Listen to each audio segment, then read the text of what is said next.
Chers amis, bonjour. Je suis Gilles Verrier de la Fédération des Canadiens français. J'ai une petite communication à vous faire en rapport avec la course à la chefferie du Parti québécois et par rapport à l'existence du Parti québécois, un sujet qui nous intéresse aujourd'hui. Alors, la Fédération des Canadiens français et la course à la chefferie du Parti québécois, l'échec du souverainisme en ce qui nous concerne est irrévocable.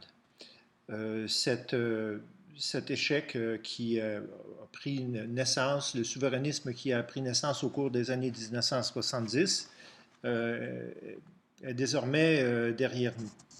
L'enthousiasme initial pour un changement de statut politique du Québec ne pouvait grandir dans l'indécision, le manque d'affirmation et une manœuvre référendaire tatillonne que les sondages annonçaient d'ailleurs perdus d'avance. Félix Leclerc est très respecté parmi nos poètes. Mais comment pouvait-on le prendre au sérieux quand à la mort de René Lévesque, il osa qualifier René Lévesque de libérateur de peuple?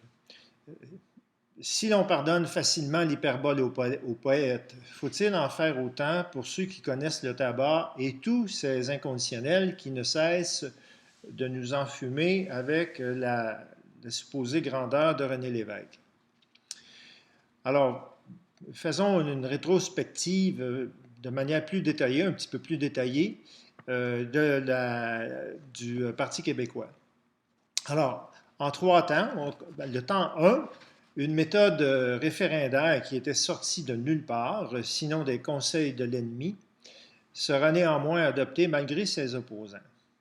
C'était aussi un bel échappatoire, un ersatz, une façon de justifier la passivité sur le plan politique et sur le plan national et constitutionnel, tant, tant avant qu'après le référendum.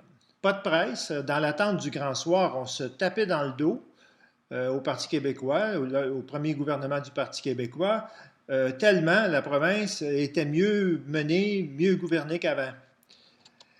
On se satisfaisait de la gouvernance provinciale. Tant d'eux, pour en remettre une couche sur la défaite de 1980, l'inconscience de René Lévesque le conduisit à Ottawa sur la pointe des pieds pour y jouer dans la nuit des longs couteaux. Retour au Québec, l'écume à la bouche, il soufflera le chaud avec des discours enflammés. Puis, soufflant le froid, il retournera prestement sa veste et reculera avant de poser une première pierre à la résistance. C'est à René Lévesque que nous devons la tradition de soumission à la loi constitutionnelle de 1982. Derrière tout le mal qu'on en disait, c'est l'esprit de cette loi que les péquistes adoptèrent discrètement, question de ne pas être en reste dans leur surenchère avec Ottawa en ultralibéralisme, en mondialisme et en rejet du nationalisme. Pour se distinguer du méchant fédéral, on poussera les prétentions en jouant sur les mots, interculturel remplacera multiculturel, mais le recours à ces arguties, et des meilleurs, servira à brouiller ce qui a été un ralliement général à l'esprit du Canada de 1982. Coupé de ses sources authentiques, nationales et populaires, la question nationale sera dénationalisée pour finalement mettre à nu une simple et triviale rivalité entre deux États postmodernes et post-nationaux.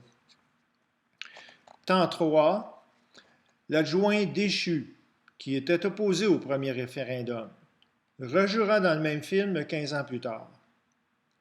Comme le premier libérateur de peuple, il lancera la serviette au premier round. Sa sortie mélodramatique avortera dans un cafouillage complet. Privés de chef et de direction, les militants nationalistes connaîtront une nouvelle errance qui dure toujours. Après quelques faux prophètes et quelques étoiles filantes, ils continuent de se chercher une sortie de secours autour d'une sucette référendaire. Entre-temps, la faveur populaire s'est non seulement épuisée, mais la composition socio-démographique du Québec a changé. Elle n'est plus la même. Elle ne peut faire revivre les espoirs d'une autre époque. La course à la chefferie a ses exigences et pour le moment, elles ne sont pas rencontrées. La course à la chefferie exigerait des candidats qu'ils sortent de la matrice. Une mise à jour s'imposerait, mais rares sont ceux qui se portent volontaires. Les 4 candidats à la chefferie continuent à endosser l'histoire du parti qui a tout gâté, ce qui l'a touché, eu égard au statut politique du Québec. Ils freinent des 4 fers à la mention de tout bilan qui manquerait à la complaisance envers leur parti. Dans les rangs dégarnis et sans ambition, plusieurs pensent encore que ça pourrait bien aller en votant pour le moins pire.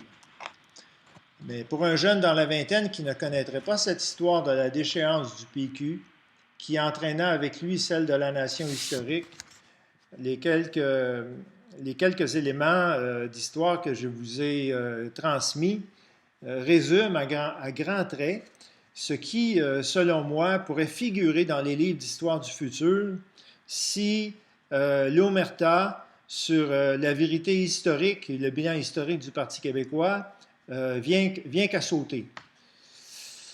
Alors, donc, pourrait figurer dans nos livres d'histoire un jour, surtout si on parvient à surmonter les menaces à notre existence nationale qui pèsent plus lourd que jamais. Alors, il faut déborder des cadres du parlementarisme, la reconnaissance de notre statut national, qu'elle s'accomplisse par l'égalité ou par l'indépendance. Quand il est question de survie nationale, de préserver notre existence, on n'en est pas à discuter sur la plomberie. Alors, le problème, c'est que ni Lévesque ni Parizeau n'avaient l'agilité politique qui leur aurait permis de sortir des cadres étroits, qui devenaient étroits, naturellement, à mesure que la lutte évoluait, les cadres étroits du parlementarisme. C'est une qualité qui, malheureusement, a toujours fait défaut au PQ. Ni l'un ni l'autre n'étaient prêts à mobiliser toutes leurs ressources contre la puissance anglo-canadienne. Ils n'étaient pas prêts à s'aventurer hors du cadre étroit dans lequel ils s'étaient emmurés.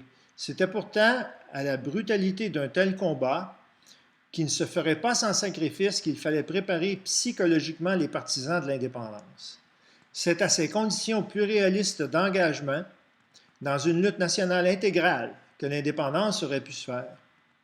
Il est un peu fallacieux, encore aujourd'hui, de vendre un enrichissement personnel par l'indépendance sans prévenir les intéressés que ce pourrait être d'abord un rude combat. Ceux qui viennent pour l'enrichissement personnel sont les premiers qui, éventuellement, seraient les premiers à quitter le navire. Hélas, Lévesque et Parizeau eux-mêmes étaient suspendus à une démocratie faussaire, à un fair play canadien sorti d'on ne sait où. Ils ne pouvaient distinguer clairement, à travers leurs illusions, que leur vis-à-vis était l'ennemi. De surcroît, à leurs yeux, et c'est probablement plus important encore, le projet politique qu'ils défendaient ne valait pas qu'on en fasse davantage ou autrement en ce qui les concerne. Car ils voyaient les limites du parlementarisme comme les limites de leur devoir d'hommes politiques responsables. C'est ainsi qu'ils voyaient les choses. Ce qui les condamnait à une lutte restreinte au cadre du régime. Il y a donc une différence de taille à offrir à la population un changement de statut politique, ce qu'ils firent, mais c'est très différent que de défendre l'émancipation nationale comme un combat existentiel. Dupes eux-mêmes, ils dupèrent ceux qui les suivirent, envoûtés un peu comme dans le conte du charmeur de rats de Hamelin. Ils se laissèrent vendre une funeste promenade référendaire au son du pipeau. Ce que nous offrons, nous, à la Fédération des Canadiens français, c'est plutôt un combat, un nouveau ralliement au son du clairon. Pour terminer, je vais dire quelques mots sur le vol de notre identité. Un vol d'identité, quand on dit que Canadiens ou Canadiens français, on s'est fait voler notre identité, cela ne peut se réaliser que par le consentement de celui qui a été dépouillé. Or, en matière d'identité, rien n'est jamais irrémédiable. La lutte nationale ne consiste-t-elle pas d'abord à ne pas reculer, à ne pas se soumettre, à ne pas se laisser dénationaliser? Il ne faut pas consentir, mais contester le vol plutôt que de simplement le constater. La Fédération des Canadiens français demande à tous les patriotes de reprendre et de défendre l'identité de leur père, mère, ancêtre, de la patrie et de la nation. C'est le premier pas vers la reconquête de notre histoire et de nos droits. Cette prise de position, qui est la conséquence directe de l'échec irrévocable du souverainisme des années 1970, c'est la conséquence de l'échec de la québécitude et de l'identité québécoise, qui est devenue une identité multinationale et inutilisable. L'identité québécoise est aussi une identité qui nous a été volée parce qu'au début, l'identité québécoise était celle des Canadiens français du Québec. Mais l'identité québécoise, ce n'est plus cela, et plus que jamais, il presse d'en prendre acte. Nous y reviendrons dans la deuxième partie. Merci.